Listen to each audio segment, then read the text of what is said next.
भाई सीन कुछ ऐसा है, मैं उस अंगूठी के काले पैटर्न को हल्के से दबाता हूँ और बूम, टाइम सीधे 57 सेकंड पीछे चला जाता है। ओह बहनचोद, मेरे दिमाग में क्रेजी आइडिया आया। अगले ही दिन मैं सीधे बॉस के सेक्रेटरी के ऑफिस में घुस गया। बिना कुछ बोले मैंने गन निकाली। टाइम तुरंत 57 सेकंड पहले चला गया। इस बार मैंने दूसरा तरीका आजमाने का सोचा। मैंने सेक्रेटरी का मुंह अपने हाथ से बंद कर दिया, बंदूक की ठंडी नली उसकी कनपट्टी पर लगा दी। मैंने उसे मजबूर किया कि वो तिजोरी का कॉम्बिनेशन बताए। सेक्रेटरी कांपते हुए कुछ नंबर लिखता है। मेरी उंगली तुरंत अंगूठी को छू लेती है। तीसरी बार मैं ऑफिस में घुसता हूँ। इस बार मैं सेक्रेटरी को हाथ भी नहीं लगाता, मैं सीधे तिजोरी के पास जाता हूँ। इस बार मैं एक कुशन उठाकर सेक्रेटरी के पास जाता हूँ। मैं उसे उसकी गोद में रख देता हूँ।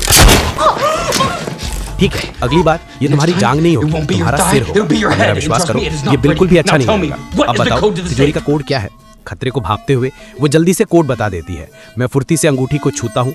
वो नंबर्स मेरे दिमाग में बार बार घूम रहे हैं। फिर मैं बंदूक लेकर दोबारा ऑफिस में घुसता हूँ। इस बार तिजोरी तुरंत खुल जाती है। देखा कितना आसान था। इस बार मैं सेक्रेटरी से भिड़ता नहीं हूँ, मैं चुपचाप उसके काम खत्म करके जाने का इंतजार करता हूँ। मुझे ये अंगूठी 1 महीने पहले मिली थी। पहले तो मुझे इसमें कुछ खास नहीं लगा, जब तक कि मैंने एक रेस्टोरेंट में गलती से उसके काले पैटर्न को नहीं छू लिया। अंगूठी तुरंत सफेद हो गई। मेरे आसपास सब कुछ फिर से वही होने लगा जो अभी अभी हुआ था। मैंने अंगूठी को फिर से छुआ।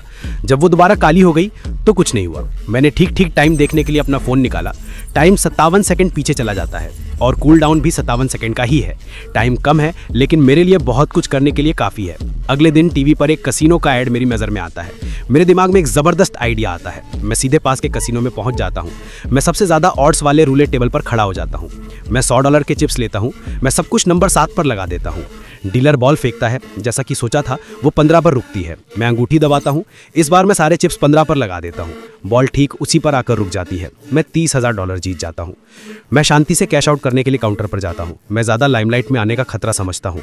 मैं हर दिन अलग अलग कसिनो में जाता हूँ और कभी भी 30,000 से ज़्यादा नहीं जीतता। लेकिन इतना सावधान रहने के बाद भी कसिनो का मैनेजर मुझे नोटिस कर लेता है। जैसे ही मैं कसिनो से निकलता हूँ मैनेजर पीछे से हमला कर देता है।